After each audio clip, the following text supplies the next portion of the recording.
Hello everyone, in this video I will show you how to fix the "We can't activate Windows on this device" error on Windows 11. First, make sure your internet connection is working properly. Windows activation needs to connect to Microsoft servers, so if your connection is unstable or disconnected, the activation process may fail. Next, open the Start menu and go to Settings.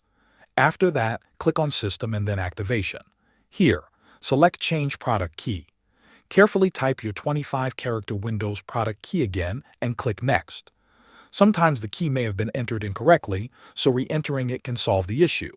If the error still appears, you should scan your system files for corruption.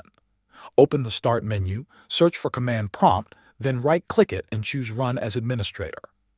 In the Command Prompt window, type this command, sfc/scanO.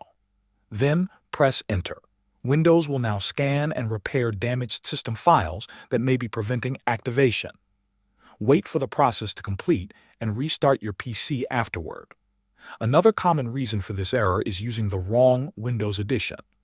For example, a Windows 11 Pro product key will not activate Windows 11 Home, and the same applies in reverse. To check your version, go to Settings, then System, and open Activation. Make sure the installed Windows edition matches your license key.